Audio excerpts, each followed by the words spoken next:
നിമിഷം നമുക്കൊന്ന് പ്രാർത്ഥിച്ചു തുടങ്ങാം.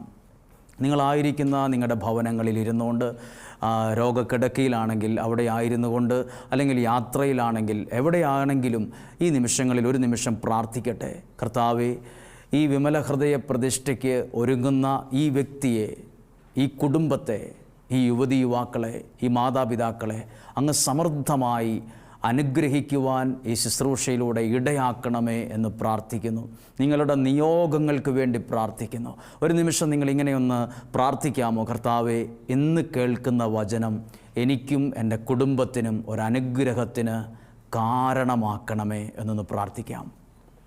നിങ്ങളിപ്പോൾ കേൾക്കുന്ന, നിങ്ങൾ ഈ കേൾക്കാൻ പോകുന്ന വചനം ഒരനുഗ്രഹത്തിന് കാരണമാകുന്നു, ഒരു വിടുതലിന് കാരണമാകുന്നു.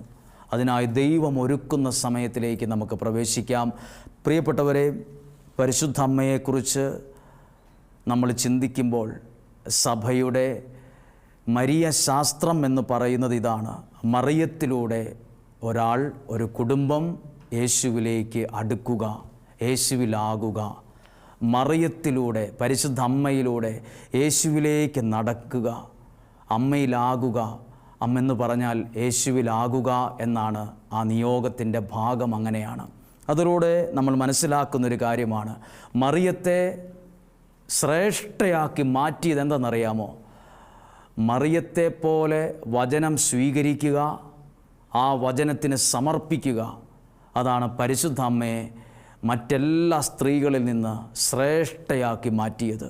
ഇപ്പോൾ നിങ്ങൾ കേൾക്കുന്ന ഈ വചനം നിങ്ങൾ സ്വീകരിക്കുമ്പോൾ, അത് കേൾക്കുമ്പോൾ നിങ്ങളുടെ ജീവിതവും കുടുംബവും ദൈവസന്നിധിയിൽ ശ്രേഷ്ഠമായി മാറുകയാണ്.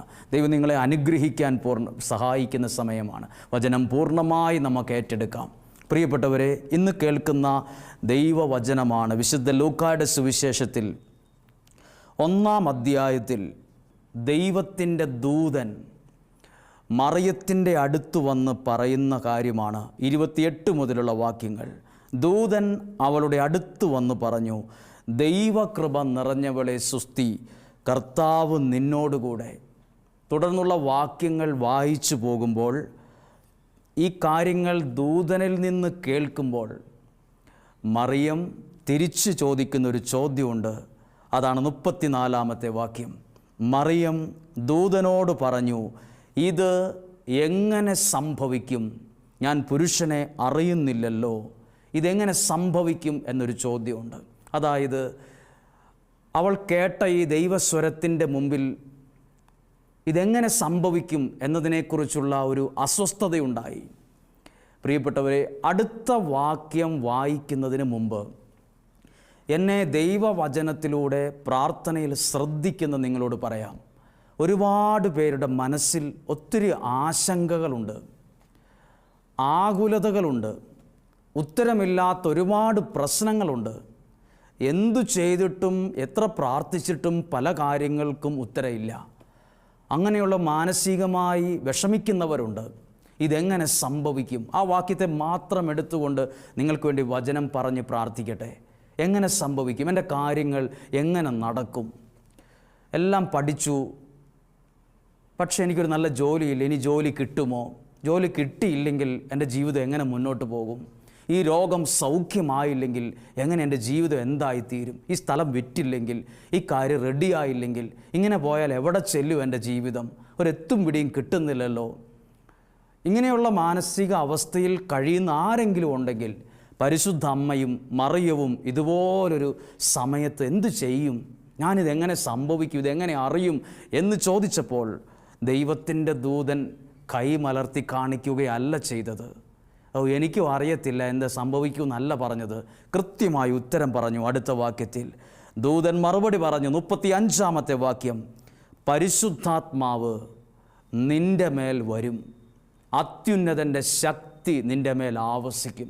അതാണ് ഉത്തരമില്ലാത്ത ചോദ്യത്തിന് ഏതെങ്കിലും കാര്യങ്ങളിൽ വിഷമിച്ചിരിക്കുന്ന ഒരാളുണ്ടെങ്കിൽ, നിങ്ങളുടെ കാര്യം എന്താകും, എവിടെ ചെന്ന് അവസാനിക്കുക, എൻ്റെ ജീവിതം എന്തായിത്തീരും, എൻ്റെ കുഞ്ഞുങ്ങളുടെ ഭാവി എവിടെ ചെന്ന് അവസാനിക്കുക, എൻ്റെ വീട് എന്തു ചെയ്യും, ഈ കടബാധ്യത, ഈ ഒരു സാഹചര്യം എന്തു ചെയ്യും?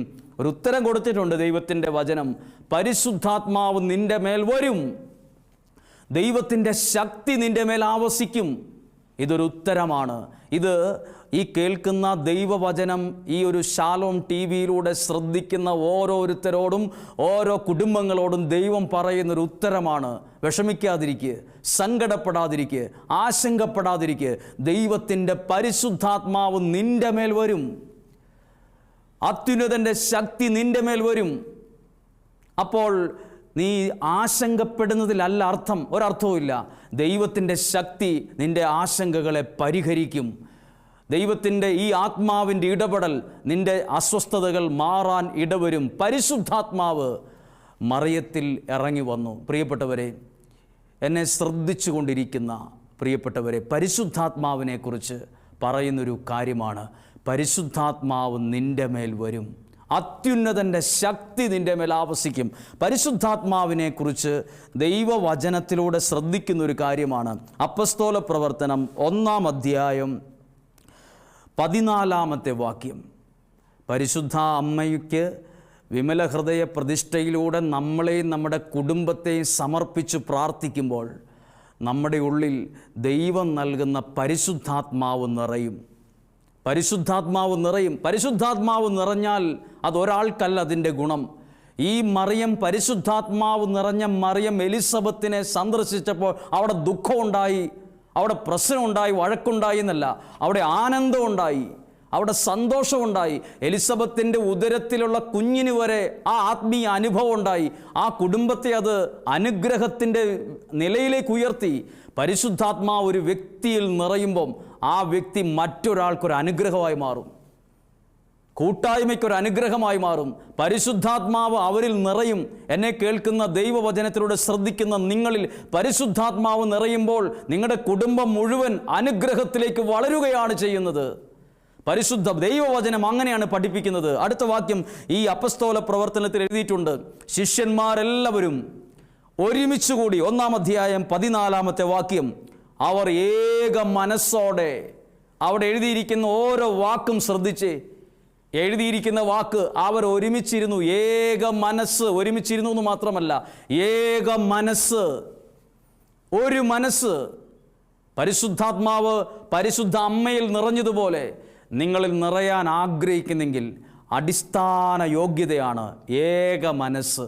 4 വഴിക്കായ അവസ്ഥയല്ല.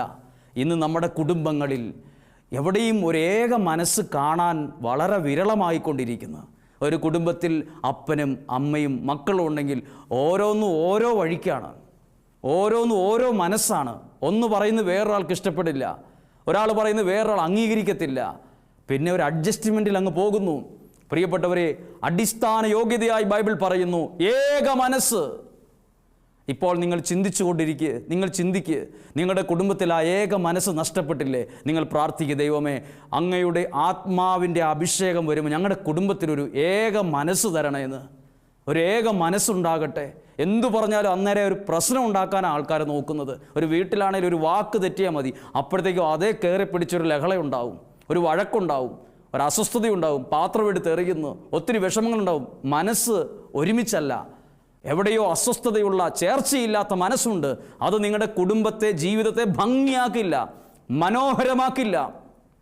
ഏക മനസ്സ് അനുഗ്രഹത്തിൻ്റെ കാരണമാണ്. ഏക മനസ്സ് ഒരുമിച്ചിരിക്കുമ്പോൾ അവിടെ പരിശുദ്ധാത്മാവ് നിറയാൻ വേണ്ടി പരിശുദ്ധ അമ്മയാണ് അവരെ കൂട്ടിച്ചേർത്ത് ഒരുമിച്ചിരുന്ന് പ്രാർത്ഥിച്ചു. പ്രിയപ്പെട്ടവരെ, നിങ്ങളും ഇപ്പോൾ ഒരു മനസ്സോടെയാണ് പ്രാർത്ഥിക്കുന്നെങ്കിൽ ഈ വചന ശുശ്രൂഷ തീരുന്നതിന് മുമ്പ്, ഈ ആരാധന കഴിയുന്നതിന് മുമ്പ് നിങ്ങൾ പ്രാർത്ഥിക്കുന്ന ഈ നിങ്ങളുടെ ഭവനത്തിൽ ദൈവാത്മാവ് നിറയും. നിങ്ങളുടെ കുടുംബത്തിൽ ഏകമല്ലാത്ത, അസ്വസ്ഥതയുള്ള, വഴക്കുള്ള, അസമാധാനമുള്ള ഒരു അന്തരീക്ഷമാണോ? ദൈവം അത് മാറ്റും. പരിശുദ്ധാത്മാവോടെ ഇടപെടും. ഭവനത്തിൽ നിലനിൽക്കുന്ന ഇരുട്ട് മാറും, ആ അസ്വസ്ഥത മാറും. ഇതാരോടോ അല്ല ഇത് പറയുന്നത്, നിങ്ങളോട് തന്നെയാണ്, നിന്നോട് തന്നെയാണ് ഇത് പറയുന്നത്. ഒരുപക്ഷെ ഒരു സാഹചര്യത്തിൽ ഞാനായിരിക്കും ചിലപ്പോൾ മാറേണ്ടത്, അസ്വസ്ഥത എൻ്റെ മനസ്സിൽ നിന്നായിരിക്കും മാറേണ്ടത്. നിങ്ങളൊരു അനുഗ്രഹത്തിന് കാരണമാകും. പരിശുദ്ധാത്മാവ് നിറയുമ്പോൾ ഒരു പ്രത്യേകത 2-ാം അധ്യായത്തിൽ 1-ാം വാക്യത്തിൽ എഴുതിയിരിക്കുന്ന വാക്കുകളൊന്ന് ശ്രദ്ധിക്കുകയാണ്. ഈ വാക്യത്തോടൊപ്പം പരിശുദ്ധാത്മാവ് നിറയുമ്പോഴുള്ള അനുഗ്രഹം ഒന്ന് അറിയണം. ഈ കാര്യങ്ങൾ നിങ്ങൾ അറിഞ്ഞാൽ പോരാ, ഇത് ഒന്നുകിൽ നിങ്ങൾ വിളിച്ചു പറയണം, ഈ കാര്യങ്ങൾ കേൾക്കുവാനും മനസ്സിലാക്കുവാനും. അല്ലെങ്കിൽ നിങ്ങളുടെ നാവിലൂടെ നിങ്ങളുടെ പ്രിയപ്പെട്ടവരോട് പറയണം, പരിശുദ്ധാത്മാവ് നിറഞ്ഞാൽ ഒരു അനുഗ്രഹമുണ്ട്, അത് ഇന്ന ആൾക്കാർക്ക് മാത്രം കിട്ടിയാൽ പോരാ. ഏറ്റവും പ്രായമുള്ള ഉദരത്തിൽ കുഞ്ഞിനടക്കം ഏറ്റവും പ്രായമുള്ള ഒരാൾക്ക് വരെ ഈ ആത്മാവിൻ്റെ അഭിഷേകം ആവശ്യമാണ്. അത് ജീവിതത്തെ മനോഹരമാക്കും, അനുഗ്രഹമുള്ളതാക്കും. ഞാൻ ആ വാക്യം വായിക്കുന്നു. പെന്തക്കുസ്താസ് ദിവസം സമാഗതമായപ്പോൾ അവരെല്ലാവരും ഒരുമിച്ചിരിക്കുകയായിരുന്നു. കൊടുങ്കാറ്റടിക്കുന്നത് പോലൊരു ശബ്ദം ആകാശത്തു നിന്നുണ്ടായി. അവർ സമ്മേളിച്ചിരുന്ന വീട് മുഴുവൻ നിറഞ്ഞു എന്നാണ് രണ്ടാമത്തെ അധ്യായത്തിൻ്റെ രണ്ടാമത്തെ വാക്യം. ശ്രദ്ധിക്കൂ, പരിശുദ്ധാത്മാവിന് വേണ്ടി ആഗ്രഹിച്ചു പ്രാർത്ഥിച്ചപ്പോൾ അവരൊരു ശബ്ദം കേൾക്കുകയാണ്, കൊടുങ്കാറ്റടിക്കുന്നത് പോലെ. ഒരുപക്ഷെ നിങ്ങളാരും നിങ്ങളുടെ ഭാവം കൊടുങ്കാറ്റൊന്നും കണ്ടിട്ടുണ്ടാവില്ല, അല്ലെങ്കിൽ ആ ഒരു അനുഭവത്തിൽ കടന്നുപോയ ആൾക്കാരായിരിക്കില്ല. പക്ഷേ പത്രമാധ്യമങ്ങളിലൂടെ അമേരിക്കയിലും ചൈനയിലും മറ്റു പല രാജ്യങ്ങളിലും കൊടുങ്കാറ്റുണ്ടായപ്പം അവിടെ എഴുതിയിരിക്കുക ഒത്തിരി നാശനഷ്ടങ്ങളുണ്ടായി. വീട് തകർന്നുപോയി, വീടിൻ്റെ മേൽക്കൂര പറന്നുപോയി, വാഹനങ്ങൾ മറിഞ്ഞു വീണു, പറന്നുപോയി. വലിയ മരങ്ങൾ, ഒരിക്കലും വീഴില്ലെന്ന് വിചാരിച്ച മരങ്ങളതാ നിലത്ത് വീണ് കിടക്കുന്നു. റോഡും പരിസരങ്ങളെല്ലാം അലങ്കോലമായി ഇലകൾ കൊണ്ടും മരച്ചില്ലകൾ കൊണ്ടും വീട് തകർന്ന് ഒടിഞ്ഞ് ആകെ ഡിസോർഡറാകും. പക്ഷെ ബൈബിൾ വായിച്ചു നോക്കൂ, പരിശുദ്ധാത്മാവ് ഒരു കൊടുങ്കാറ്റ് വന്നപ്പം ഒരു വീടിൻ്റെയും മേൽക്കൂര പോയി എന്ന് എഴുതിയിട്ടില്ല, ഒരു മരവും വീണെന്ന് എഴുതിയിട്ടില്ല, ഒരാളുടെ ജീവിതവും താറുമാറായി ഡിസോർഡറായി എന്ന് എഴുതിയിട്ടില്ല. അപ്പോൾ ലോകത്തിൻ്റെ കണ്ണിലല്ല ഈ കൊടുങ്കാറ്റെന്ന വിഷയത്തെ നിങ്ങൾ കാണേണ്ടത്. സാധാരണ നിലയിൽ ഒരു നല്ല കാറ്റടിക്കുമ്പോൾ നമ്മുടെ ഉള്ളിലൊരു പേടിയാ, മരം വീഴുവോ, പ്രശ്നം ഉണ്ടാവുമോ, യാത്രയിൽ ബുദ്ധിമുട്ടുണ്ടാകുമോ. ഈ കൊടുങ്കാറ്റടിക്കുമ്പോൾ ഒരു ചെറിയ മരം പോലും വീണില്ല, ഒരു അസ്വസ്ഥതയും ഉണ്ടായില്ല. പക്ഷെ ഒരു പ്രത്യേകതയുണ്ട്, ഈ കാറ്റ് അവരുടെ ജീവിതത്തിൽ എഴുതിയിരിക്കുന്നത്, ആ കാറ്റ് അവരോട് സമ്മേളിച്ചിരുന്ന വീട് മുഴുവൻ നിറഞ്ഞു എന്നാണ് എഴുതിയിരിക്കുന്നത്. അപ്പോൾ കൊടുങ്കാറ്റടിച്ച വീട് മുഴുവൻ നിറയുന്ന ആദ്യത്തെ അറിവല്ലേ നിങ്ങളുടേത്? കൊടുങ്കാറ്റടിക്കുമ്പോൾ വീട് പോവുകയാണ് ചെയ്യേണ്ടത്, വീടിൻ്റെ മേൽക്കൂര, ഓട്, ആസ്പെറ്റോസ് ഷീറ്റ് പറന്നു പോവുക ചെയ്യേണ്ടത് കൊടുങ്കാറ്റടിക്കുമ്പോൾ. പക്ഷെ ഇവിടെ ഒരു വീടിനെ മുഴുവൻ നിറച്ച കാറ്റാണ് ഈ പരിശുദ്ധാത്മാവ്. പ്രിയപ്പെട്ടവരെ, പരിശുദ്ധ അമ്മയിൽ നിറഞ്ഞ ഈ കാറ്റ്, ഈ പരിശുദ്ധാത്മാവ് അവളെ നിറച്ചു, നിങ്ങളെയും നിറയ്ക്കും. എന്താ നിറയ്ക്കുക എന്ന് പറഞ്ഞാൽ, നിറയ്ക്കുമ്പോൾ ഒരത്ഭുതമുണ്ട്, അതിനകത്തുള്ള ചിലത് പുറത്തു പോകും. നിറയാത്തതാണ് പ്രശ്നം. നിറയുമ്പോൾ അകത്തുള്ള പലതും പുറത്തു പോകും, എന്നിട്ടാണ് നിറയുന്നത്. പ്രിയപ്പെട്ടവർ, ഇത് നിറച്ച കാറ്റാണ്. അതായത് നിങ്ങളുടെ കുടുംബത്തിൽ പരിശുദ്ധാത്മാവ് എന്ന് വരുമ്പോൾ നിങ്ങളുടെ കുടുംബത്തെ സമാധാനം കൊണ്ട് നിറയ്ക്കും, നിങ്ങളുടെ കുടുംബത്തെ അനുഗ്രഹങ്ങൾ കൊണ്ട് നിറയ്ക്കും. പരിശുദ്ധാത്മാവ് നിങ്ങളിൽ വരുമ്പോൾ നിങ്ങളെ ദൈവകൃപ കൊണ്ട് നിറയ്ക്കും. പരിശുദ്ധാത്മാവ് നിങ്ങളിൽ വരുമ്പോൾ നിങ്ങളുടെ പ്രാർത്ഥനയ്ക്ക് ഉത്തരം ആ ഭവനത്തിൽ നിറയും. ദൈവത്തിൻ്റെ ആത്മാവെന്ന കൊടുങ്കാറ്റ് നിങ്ങളിൽ വീശുമ്പോൾ നിങ്ങളുടെ മേൽ അത്ഭുത വിടുതലുകൾ നിറയും, ദൈവം അയക്കുന്ന സൗഖ്യങ്ങളെ നിറയും. ഈ വാക്യത്തിൽ എഴുതിയിരിക്കുന്നു, പരിശുദ്ധാത്മാവ് അവർ സമ്മേളിച്ചിരുന്ന വീട് മുഴുവൻ നിറഞ്ഞു എന്ന്. അപ്പോൾ ഈ വചന ശുശ്രൂഷ കേട്ടുകൊണ്ടിരിക്കുമ്പോൾ, ഈ ശാലോം ടിവിയിലൂടെ കേൾക്കുമ്പോൾ, ഈ വചനം കേൾക്കുമ്പോൾ നിങ്ങളിൽ ദൈവാത്മാവാണ് നിറയുന്നത്. നിങ്ങളുടെ കുടുംബത്തിലെ അസ്വസ്ഥതകളെ പുറത്തു കളഞ്ഞ് ആത്മാവിൻ്റെ അനുഗ്രഹത്തെ നിറയ്ക്കും. ദൈവം അവിടെ നിറച്ചു. അടുത്ത വാക്യം, തീയും കാറ്റ് നമ്മൾ പേടിക്കുന്ന രണ്ട് കാര്യങ്ങളാണ്. അടുത്ത വാക്യം എഴുതിയിരിക്കുന്നത്, അഗ്നിജ്വാലകൾ പോലുള്ള നാവുകൾ അവരോരോരുത്തരുടെയും ശിരസിൻ്റെ മുകളിൽ വ്യക്തിപരമായി നിന്നു. പ്രിയപ്പെട്ടവരെ, കാറ്റും തീയും എല്ലാവർക്കും പേടിയാണ്. അത് കൺട്രോൾ വിട്ടുപോയാൽ സകലരും തകർത്ത് തരിപ്പണമാക്കും, കാറ്റും തീയും. പക്ഷേ ഈ ബൈബിൾ വായിച്ചു നോക്കൂ, പരിശുദ്ധാത്മാവാകുന്ന കാറ്റും തീയും ഒരാളുടെ ജീവിതത്തെ പോലും തകർത്തില്ല, ഒരാളുടെ ജീവിതത്തെ പോലും കത്തിച്ചില്ല.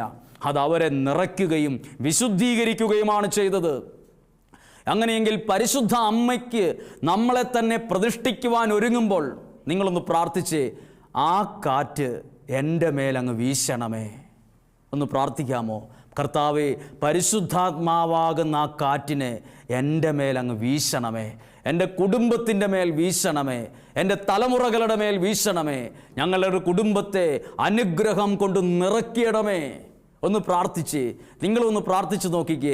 ഈ പരിശുദ്ധാത്മാവ് നിങ്ങളെ അത്ഭുതകരമായി അനുഗ്രഹങ്ങൾ കൊണ്ട് നിറയ്ക്കാൻ തുടങ്ങും, ജീവിതത്തെ മാറ്റാൻ തുടങ്ങും. ഈ വിമല ഹൃദയ പ്രതിഷ്ഠയുടെ ഈ 33 ദിവസത്തിൻ്റെ 2ാം ദിവസത്തെ ഈ വചനമുണ്ടല്ലോ, ഇത് നിങ്ങളുടെ ജീവിതത്തെ നിറയ്ക്കുന്ന ദിവസമാണ്. ആ വിഷയമാണ് കേട്ടത്. നിറയ്ക്കും. നിങ്ങളുടെ ഭവനങ്ങളിൽ, നിങ്ങളുടെ പ്രാർത്ഥനാ നിയോഗങ്ങളിൽ ദൈവം അയക്കുന്ന അനുഗ്രഹങ്ങൾ കൊണ്ട് നിറയും. അടുത്ത ഈ പരിശുദ്ധാത്മാവ് വരുമ്പോൾ സംഭവിക്കുന്ന ഒരു അനുഗ്രഹത്തെക്കുറിച്ച് എഴുതിയിട്ടുള്ളത് പുറപ്പാട് പുസ്തകത്തിലാണ്. പുറപ്പാട് പുസ്തകത്തിൻ്റെ 14-ാം അധ്യായം 21 മുതലുള്ള വാക്യങ്ങൾ. പുറപ്പാട് പുസ്തകം 14-ാം അധ്യായം 21 മുതലുള്ള വാക്യങ്ങളിൽ ഒരു അത്ഭുതകരമായ ഒരു അനുഗ്രഹമുണ്ട്. പരിശുദ്ധാത്മാവ് ഒരു കാറ്റിനോടും തീയോടുമാണ് ഉപമിച്ചിരിക്കുന്നത്. അപ്പോൾ നമ്മൾ വിചാരിക്കും ലോകത്തിൻ്റെ കണ്ണിൽ നമ്മൾ കാണുന്ന കാറ്റാണിത്. അല്ല, ഇത് അനുഗ്രഹങ്ങളെ കൊണ്ടുവരുന്ന കാറ്റാണ്. പുറപ്പാട് പുസ്തകം 14-ാം അധ്യായം 21 മുതലുള്ള വാക്യങ്ങളൊന്ന് വായിക്കുന്നു. മോശ കടലിനു മീതെ ആ വ്യക്തിയുടെ കൈ നീട്ടി. അപ്പോൾ എഴുതിയിരിക്കുന്ന വാക്ക് നോക്കൂ. കർത്താവ് രാത്രി മുഴുവൻ ശക്തമായ ഒരു കാറ്റയച്ചു, ഒരു കിഴക്കൻ കാറ്റയച്ചു. അപ്പോൾ ഈ കാറ്റ് ആദ്യം ബൈബിളിൽ കണ്ടു, ഒരു കൊടുങ്കാറ്റ് വീശിയെന്ന് കണ്ടു. അപ്പോൾ ദൈവം അയച്ച കാറ്റാണിത്. ദൈവം അയച്ച കാറ്റ് നിങ്ങളുടെ കുടുംബത്തിന് ആവശ്യമാണ്. അത് നിങ്ങളുടെ വീടിനെ ഡിസോർഡറാക്കുന്ന, നശിപ്പിക്കുന്ന കാറ്റല്ല, നിങ്ങളെ അനുഗ്രഹം കൊണ്ടും സമാധാനം കൊണ്ടും നിറയ്ക്കുന്ന കാറ്റാണ്. ഇതാ എഴുതിയിരിക്കുന്നു 21-ാമത്തെ വാക്യം. നിങ്ങൾ ഈ വചനം കേൾക്കുമ്പോൾ തുറന്നൊരു ബൈബിൾ നിങ്ങളുടെ മടിയിൽ ഉണ്ടായിരിക്കട്ടെ. ഒരു കേൾവിക്കാരനെ പോലെ കേൾക്കാതെ ദൈവവചനം ഒരു തുറന്ന പുസ്തകം പോലെ മടിയിൽ തുറന്നു വെച്ച് കേൾക്കൂ. എന്നിട്ട് ആ വാക്യം സാധിക്കുമെങ്കിൽ ഒന്ന് എടുക്ക്. 14-ാം അധ്യായം 21-ാമത്തെ വാക്യം. മോശ കൈ നീട്ടിയപ്പോൾ കർത്താവ് രാത്രി മുഴുവൻ ഒരു കിഴക്കൻ കാറ്റയച്ചു. അപ്പോൾ ഈ കാറ്റ് ദൈവം അയച്ച കാറ്റാണ്. അങ്ങനെയെങ്കിൽ ഈ 33 ദിവസം നിയോഗം വച്ച് പങ്കെടുക്കുന്ന നിങ്ങളിൽ ഈ 2-ാമത്തെ ദിവസം പരിശുദ്ധ അമ്മയിൽ നിറഞ്ഞ ഈ ആത്മാവിൻ്റെ കാറ്റ്, ദൈവം അയക്കുന്ന കാറ്റ് നിങ്ങളെയും നിങ്ങളുടെ കുടുംബത്തെയും അത്ഭുതങ്ങൾ കൊണ്ട് നിറയ്ക്കും, സമാധാനം കൊണ്ട് നിറയ്ക്കും, സൗഖ്യം കൊണ്ട് നിറയ്ക്കും. ഇത് കേൾക്കുമ്പോൾ ഒരു കേൾവിയിലൂടെ മാത്രമല്ല, ഇത് നിറയ്ക്കുന്നൊരു അനുഭവം തരും. എന്നിട്ട് ആ വാക്യം എഴുതിക്ക് നോക്കൂ. കാറ്റയച്ചു, കടലിനെ പുറകോട്ട് മാറ്റിയെന്ന്. കടലിനെ പുറകോട്ട് മാറ്റുന്ന എത്ര പേരെ നിങ്ങൾക്കറിയാം? ഏതേലും ഒരു കാറ്റ് കടലിനെ പുറകോട്ട് മാറ്റുന്ന കണ്ടിട്ടുണ്ടോ? സയൻസിൽ പഠിപ്പിക്കുന്നത് കാറ്റിൻ്റെ പ്രതിഭാസമാണ് തിരമാല എന്നാണ്. അങ്ങനെയാണെങ്കിൽ കാറ്റടിക്കുമ്പോൾ വലിയ തിരമാലയുണ്ടായി അതിൻ്റെ സമീപത്ത് നിൽക്കുന്ന കാനാൻ ദേശത്തേക്ക് പോകുന്ന ഇസ്രായേൽക്കാരെ മുഴുവൻ തിരമാല വിഴുങ്ങേണ്ടതാണ്. കാരണം ഇസ്രായേൽക്കാർ ഈജിപ്തുകാരുടെ അടിമത്തത്തിൽ നിന്ന് നടന്ന് ഇപ്പോൾ നിൽക്കുന്നത് ഈ ചെങ്കടലിന് സമീപത്തുള്ള മണലിലാണ്. ഇനി എങ്ങോട്ട് പോകണമെന്ന് അറിയാതെ നിൽക്കുന്ന സമയത്താണ് മോശ കൈ നീട്ടിയത്.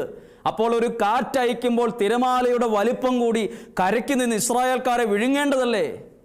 പക്ഷേ എഴുതിയിരിക്കുന്ന ഇസ്രായേൽക്കാരെ കാറ്റ് വിഴുങ്ങിയെന്നല്ല, കടലിനെ പുറകോട്ട് മാറ്റി. ഒരു ബക്കറ്റിലെ വെള്ളം പുറകോട്ട് മാറ്റാൻ പോലും ചിലപ്പോൾ സാധിക്കാത്തവരാ നമ്മൾ.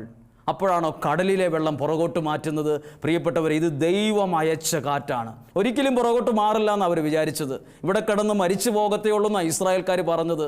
ഇസ്രായേൽക്കാർ പ്രതിസന്ധിയുടെ മുമ്പിൽ എന്താ പറഞ്ഞത്?